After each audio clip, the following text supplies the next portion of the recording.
nos domínios da mediunidade, pelo espírito André Luiz Francisco Cândido Xavier.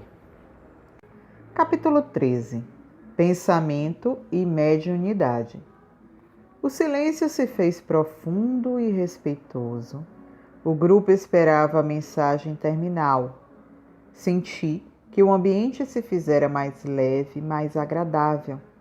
Sobre a cabeça de Dona Celina apareceu brilhante feixe de luz.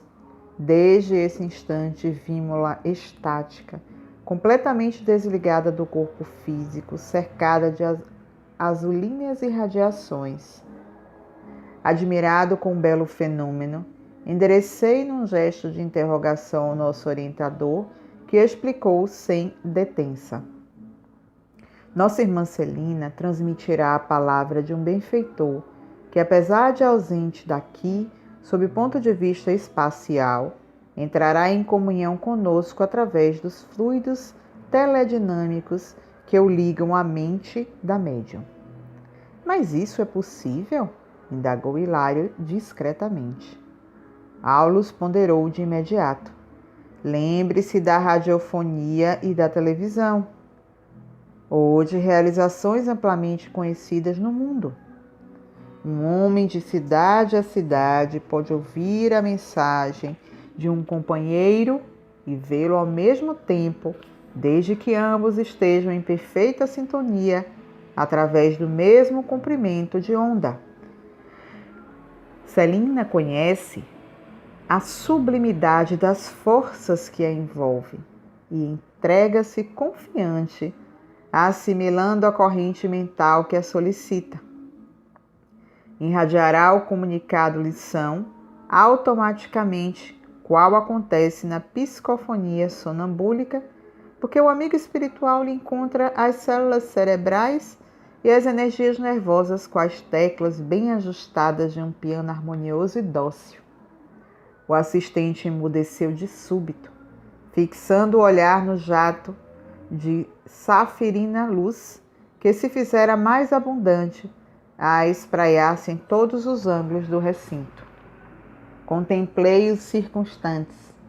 O rosto da médium refletia uma aventura misteriosa e ignorada na terra.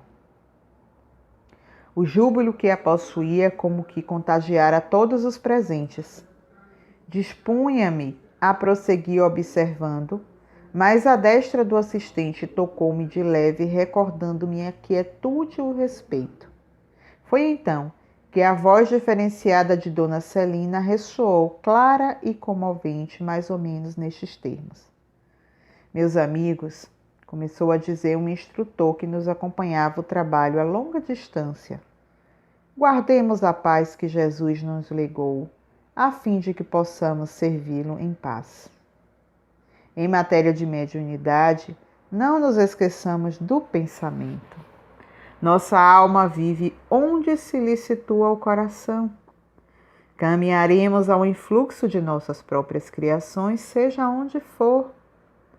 A gravitação no campo mental é tão incisiva quanto na esfera da experiência física. Servindo ao progresso geral, move-se a alma na glória do bem. Em pareceres do egoísmo, arrasta-se em desequilíbrio sob as trevas do mal. A lei divina é o bem de todos. Colaborar na execução de seus propósitos sábios é iluminar a mente e clarear a vida. Opor-lhe entraves a pretexto de acalentar caprichos perniciosos é obscurecer o raciocínio e coagular a sombra ao redor de nós mesmos.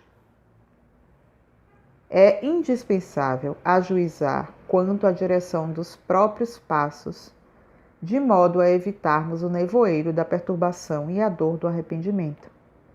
Nos domínios do espírito não existe a neutralidade. Evoluímos com a luz eterna, segundo os desígnios de Deus, ou estacionamos na treva, conforme a indébita determinação de nosso eu. Não vale encarnar-se ou desencarnar-se simplesmente. Todos os dias as formas se fazem e se desfazem. vale a renovação interior, com acréscimo de visão, a fim de seguirmos à frente com a verdadeira noção da fraternidade em que nos descolamos no tempo. Consciência pesada de propósitos malignos, revestida de remorsos, referta de ambições desvairadas ou denegrida de aflições, não pode senão atrair forças semelhantes que a encadeiam a torvelinhos infernais. A observação é sinistro conúbio da mente com o desequilíbrio comum às trevas. Pensamos e imprimimos existência ao objeto idealizado. A resultante visão de nossas cogitações mais íntimas denuncia a condição espiritual que nos é própria, e quanto se afinam com a natureza de nossas inclinações e desejos, aproximam-se de nós pelas amostras de nossos pensamentos. Se persistimos nas esferas mais baixas da experiência humana, os que ainda jornadeiam nas linhas da animalidade nos procuram, atraídos pelo tipo de nossos impulsos inferiores, absorvendo as substâncias mentais que emitimos e projetando sobre nós os elementos de que se fazem portadores. Imaginar é criar, e toda criação tem vida e movimento, ainda que ligeiros, impondo responsabilidade à consciência que a manifesta. E como a vida e o movimento se vinculam aos princípios de permuta, é indispensável analisar o que damos, a fim de ajuizar quanto àquilo que devamos receber.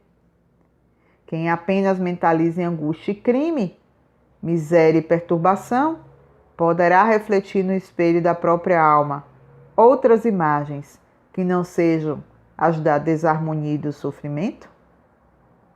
Um viciado entre os santos não lhes conheceria a pureza de vez que, em si, alimentando das próprias emanações, nada conseguiria enxergar senão as próprias sombras. Quem vive a procurar pedras na estrada, certamente não encontrará apenas calhaus subservientes. Quem se detenha indefinidamente na medição de lama, está ameaçado de afogamento no lodo.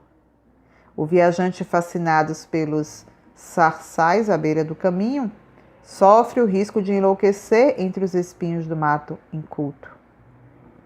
Vigiemos o pensamento, purificando no trabalho incessantemente do bem, para que arrojemos de nós a grilheta capaz de acorrentar-nos a obscuros processos de vida inferior. É da forja viva da ideia que saem as asas dos anjos e as algemas dos condenados. Pelos pensamentos, escravizamo-nos a troncos de suplício infernal, sentenciamo-nos por vezes a séculos de peregrinação nos trilhos da dor e da morte. A mediunidade torturada não é senão um enlace de almas comprometidas em aflitivas provações, nos lances do reajuste. E para abreviar o tormento que flagela de mil modos a consciência reencarnada ou desencarnada, quando nas grandes expiatórias, é imprescindível atender à renovação mental, único meio de recuperação da harmonia. Satisfazer-se alguém com o rótulo em matéria religiosa, sem qualquer esforço de sublimação interior, é tão perigoso para a alma quanto deter uma designação honorífica entre os homens com menosprezo pela responsabilidade que ela impõe. Títulos de fé não constituem meras palavras, acobertando-nos deficiências e fraquezas. Expressam deveres de melhoria a que não nos será lícito fugir sem agravo de obrigações. Em nosso círculo de trabalho, desse modo, não nos bastará o ato de crer e convencer. Ninguém é realmente espírita à altura desse nome, tão só porque haja conseguido a cura de uma escabiose renitente, com o amparo de entidades amigas, e se decida por isso a aceitar a intervenção do além-túmulo na sua existência. E ninguém é médium na elevada conceituação do termo, somente porque se faça órgão de comunicação entre criaturas visíveis e invisíveis. Para conquistar a posição de trabalho a que nos destinamos, de conformidade com os princípios superiores que nos enaltecem o roteiro, é necessário concretizar-lhe a essência em nossa estrada por intermédio do testemunho de nossa conversão ao amor santificante.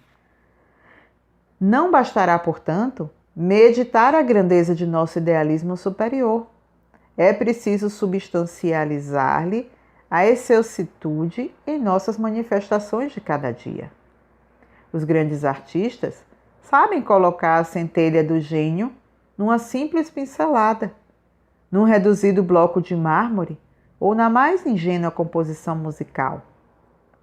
As almas realmente convertidas ao Cristo lhe refletem a beleza nos mínimos gestos de cada hora, seja na emissão de uma frase curta, na ignorada cooperação em favor dos semelhantes ou na renúncia silenciosa que a apreciação terrestre não chega a conhecer.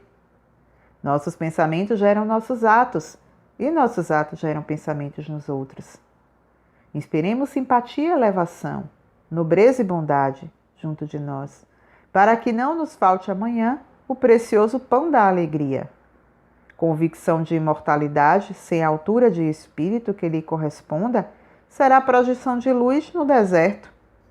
Mediação entre dois mundos diferentes, sem elevação de nível moral, é estagnação na inutilidade. O pensamento é tão significativo na mediunidade quanto o leito é importante para o rio. Ponde as águas puras sobre o leito de lama pútrida, e não tereis senão a escura corrente da viciação. Indubitavelmente, divinas mensagens descerão do céu à terra. Entretanto, para isso é imperioso construir canalização adequada. Jesus espera pela formação de mensageiros humanos capazes de projetar no mundo as maravilhas do seu reino. Para atingir esse aprimoramento ideal, é imprescindível que o detentor de faculdades psíquicas não se detenha no simples intercâmbio. Ser-lhe-á indispensável a consagração de suas forças às mais altas formas de vida, buscando na educação de si mesmo e no serviço desinteressado a favor do próximo, um material de pavimentação de sua própria senda. A comunhão com os orientadores do progresso espiritual do mundo, através do livro, nos enriquece de conhecimento, acentuando-nos o valor mental. E a plantação de bondade constante traz consigo a colheita de simpatia, sem a qual o celeiro da existência se reduz à furna de desespero e desânimo. Não basta ver, ouvir ou incorporar espíritos desencarnados para que alguém seja conduzido à respeitabilidade. Irmãos ignorantes ou irresponsáveis exameiam como é natural todos os departamentos da Terra em vista da posição evolutiva deficitária em que ainda se encontram as coletividades do planeta e, muita vez, sem qualquer raiz de perversidade propriamente dita, milhares de almas despidas do envoltório denso praticam o vampirismo junto dos encarnados e vigilantes simplesmente no intuito de prosseguirem coladas às sensações do campo físico das quais não se sentem com suficiente coragem para se desvencilharem. Toda a tarefa para crescer exige trabalhadores que se dediquem ao crescimento e à elevação de si mesmos. Isso é demasiado claro em todos os planos da natureza. Não há frutos na árvore nascente. A madeira não desbastada é incapaz de servir com eficiência ao santuário doméstico. A areia movediça não garante a sustentação. Não se faz luz na candeia sem óleo. O carro não transita com êxito onde a picareta ainda não estruturou a estrada conveniente. Como esperages o pensamento divino, onde o pensamento humano se perde nas mais baixas cogitações da vida? Que mensageiro do céu fará fugir a mensagem celestial em nosso entendimento, quando o espelho de nossa alma jaz denegrido pelos mais inferiores dos interesses? Em vão buscaria a estrela retratar-me na lama de um charco. Amigos, pensemos no bem e executemo-o. Tudo o que existe dentro da natureza é a ideia exteriorizada. O universo é a projeção da mente divina. E a Terra, qual a conheceis em seu conteúdo político e social, é produto da mente humana. Civilizações e povos, culturas e experiências constituem formas de pensamento através das quais envolvemos incessantemente para esferas mais altas. Temos, pois, para a obrigação de autoaperfeiçoamento. Sem compreensão e sem bondade, irmanar-moemos aos filhos desventurados da rebeldia. Sem estudo e sem observação, demorar-nos indefinidamente entre os infortunados expoentes da ignorância. Amor e sabedoria são as asas com que faremos nosso voo definitivo no rumo da perfeita comunhão com o Pai Celestial. Escalemos o plano superior, instilando pensamentos de sublimação naqueles que nos cercam. A palavra esclarece, o exemplo arrebata, ajustemo-nos ao Evangelho Redentor. Cristo é a meta de nossa renovação. Regenerando a nossa existência pelos padrões dele, reestruturaremos a vida íntima daqueles que nos rodeiam. Meus amigos, crede. O pensamento puro e operante é a força que nos arroja do ódio ao amor, da dor à alegria e da terra ao céu. Procuremos a consciência de Jesus para que a nossa consciência lhe retrate a perfeição e a beleza. Saibamos refletir-lhe a glória e o amor, a fim de que a luz celeste se espelhe sobre as almas, como o esplendor solar se estende sobre o mundo. Conhecemos nosso esforço de soerguimento espiritual desde hoje, e amanhã teremos avançado consideravelmente no grande caminho. Meus amigos, meus irmãos, rogando a Jesus que nos ampare a todos, deixo-vos com um até breve. A voz da médium emudeceu. Sensibilizados, reparamos que no alto se apagara o jorro brilhante. Raul Silva, em prece curta, encerrou a reunião. Enlaçamos Clementina às despedidas. Voltem sempre, convidou-nos gentil. Sim, sim, continuaremos aprendendo. E lado a lado com o nosso orientador, retiramo-nos felizes como quem sorvera a água viva da paz na taça da alegria.